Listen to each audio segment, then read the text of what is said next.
Amigos, y la filtración de un borrador del Supremo de Estados Unidos es motivo de controversia. En este borrador se pretende anular la sentencia Roe contra Wade, ley que permite el aborto en este país, en ese país.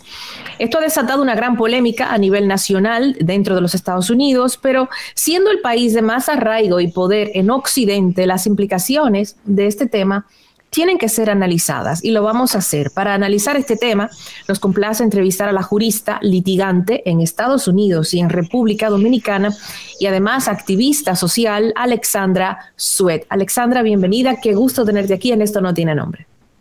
Muchas gracias a ustedes por la invitación. Gracias, Alexandra. Expliquémosles un poquito a la gente el contexto con el tema del aborto en Estados Unidos. Era ley para todo. Hay que reconocer y que los Estados Unidos es una confederación, o sea, está integrado por varios estados. Hay leyes que afectan a todos los estados, hay leyes que solamente se aplican para algunos. ¿Cómo se aplicaba esta ley del aborto en Estados Unidos? Exactamente, Roberto, como explicabas. En Estados Unidos hay un ordenamiento jurídico paralelo, vamos a decir. Está el derecho federal y está entonces el derecho local de los estados. Hay, en base a la Constitución federal, los estados tienen temas específicos que pueden legislar y que el gobierno federal no se puede meter. En este caso, la sentencia del 1973 de Roe v. Wade, lo que prácticamente dijo, bueno, hay unos estándares específicos en cuanto a la interrupción del embarazo que los estados no pueden tocar, y es el primer trimestre de el embarazo. Eso hay un derecho a la privacidad, reconocemos ese derecho de la privacidad entre la persona embarazada y su médico, y los estados no se pueden meter a legislar sobre eso.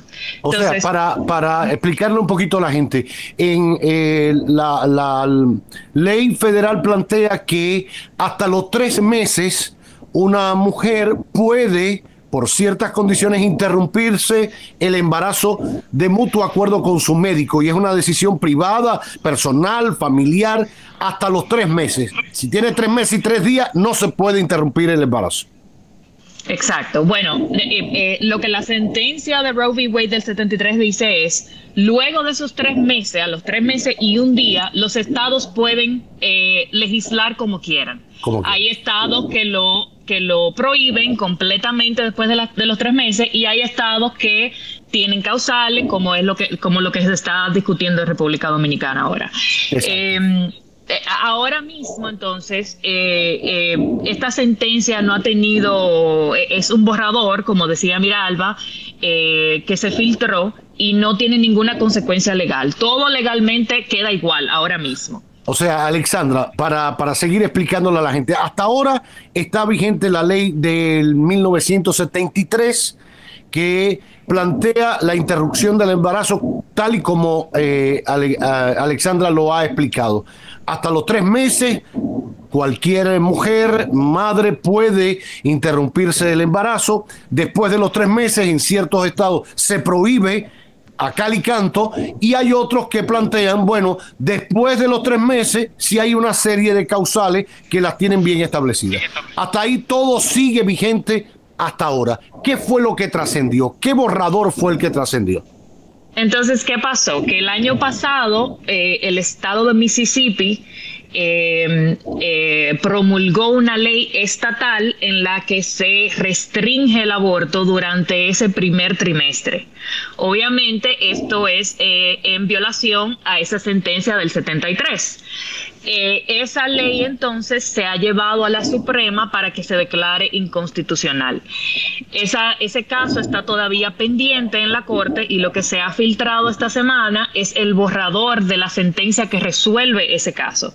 Y prácticamente lo que esa sentencia, lo que ese borrador de sentencia dice es este derecho de privacidad que se creó en el 1993, eso fue un invento de los jueces en ese momento, eso no existe, la Constitución no protege eso, y entonces los estados tienen el derecho de legislar y restringir el aborto como quieran. Entonces, ¿qué va a pasar si esta sentencia que se está esperando que se publique oficialmente en junio de este año?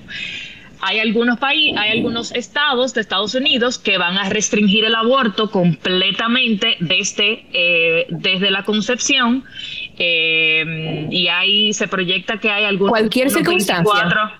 En cualquier circunstancia. O sea, no hablaríamos de las tres causales, o sea, caso de violación, caso de peligro de muerte de la madre, no se podría, punto. Correcto. Y hay otros estados entonces que van a dejar las cosas como están. Por ejemplo, Nueva York, que tiene una ley que ya a nivel estatal protege el acceso al aborto. Hay algunos estados de Estados Unidos que tienen años con leyes que se llaman leyes de activación, que son leyes que están ahí promulgadas y pendientes, que tienen la condición al final de que si Roe v. Wade es anulado, entonces entrarían en vigencia automáticamente desde que salga la sentencia de la Suprema. Entonces se proyecta que por lo menos 24 van a restringir el aborto dentro del primer del primer trimestre, y de esos 24, 12 los van a prohibir completamente. Ya.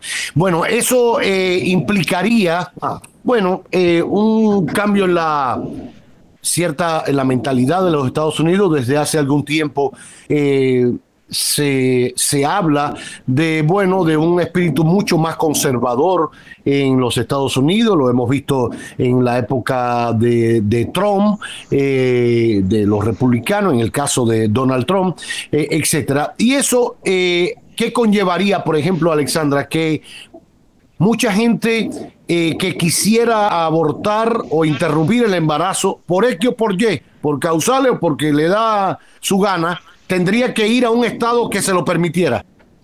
Eso es correcto. Que ya ese fenómeno se da, porque los estados del sur especialmente ya tienen restricciones muy específicas de que hay que esperar 24 horas, tú vas y haces la consulta, a las 24 horas vas, y te ponen un sinnúmero de trabas, y ya este fenómeno se da, pero entonces eso se va a incrementar. Hay más personas del sur que van a venir a los estados del norte a hacerse esos procedimientos. Esto también tiene implicaciones para países como el nuestro y otros países de Latinoamérica y del Caribe.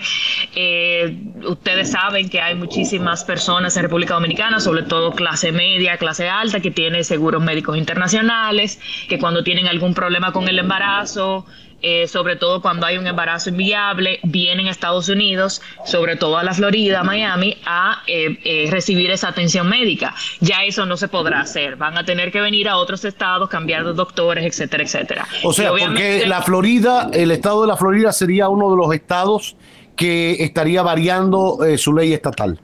Correcto.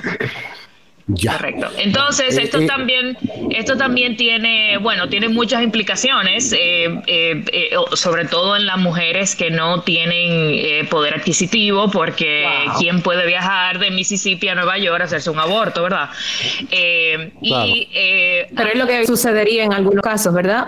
Habría muchas mujeres que se trasladarían a otros estados, como bien mencionas, y en la mayoría de los casos que tienen que ver con este tema, las que sufren el mayor impacto son las más vulnerables, las de menos poder adquisitivo, porque las que tienen poder adquisitivo pueden trasladarse a otro estado, en algunas ocasiones a otro país, y tener un aborto seguro.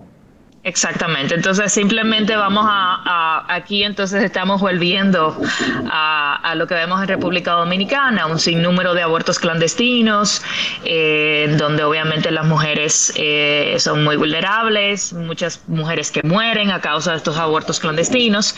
Entonces esto será un problema serio en Estados Unidos. En cuanto a las implicaciones inmediatas, yo diría que esto tendrá un efecto en las elecciones del 2022, en noviembre, en Estados Unidos hasta mayo del 2021, cuando se hizo la última encuesta, la mayoría de la población apoyaba la sentencia Roe v. Wade y la protección, incluso en los estados del sur y en las personas que apoyan a Trump, que esa ala del Partido Republicano que ha tratado de implementar esto. Entonces, esto obviamente va a tener consecuencia en las elecciones de noviembre, pero los republicanos tienen 50 años peleando por esto y las elecciones de este año son obviamente irrelevantes para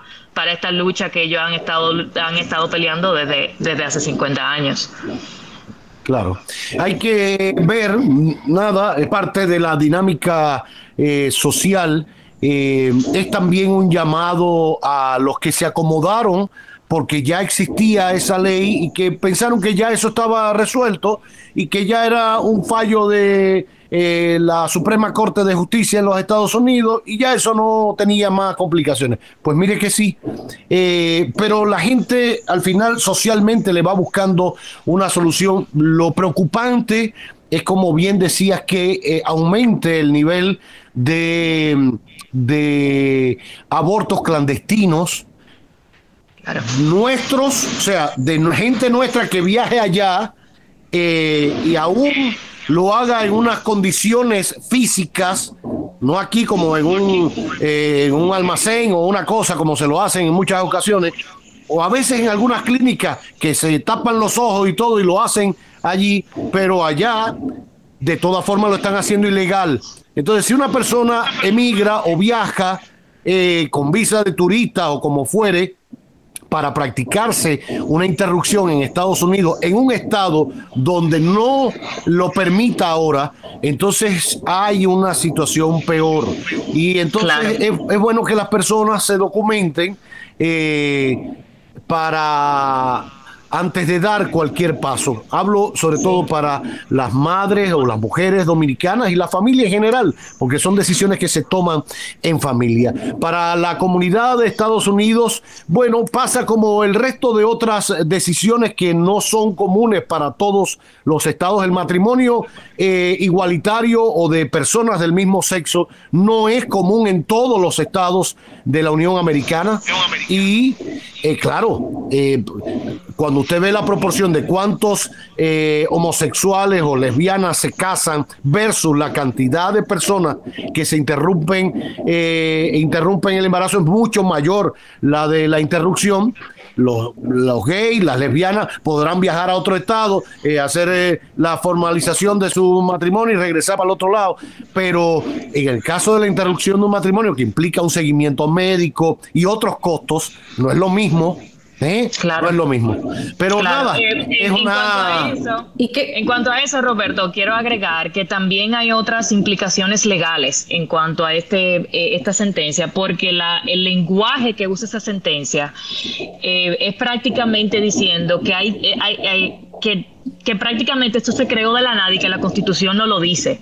Y eso tiene una implicación sumamente importante, porque todas estas sentencias que ha venido saliendo de la Suprema, por ejemplo, el matrimonio entre personas de diferentes razas, el derecho de las mujeres de ser parte de jurados, bueno, un sinnúmero de cosas, el derecho de la mujer a trabajar, a tener propiedad, a trabajar, a ser parte de las Fuerzas Armadas. Nada de eso lo dice la Constitución. No, todo esto, porque en esa época la Constitución o sea, la sociedad no prevía esas cosas, era otra sociedad.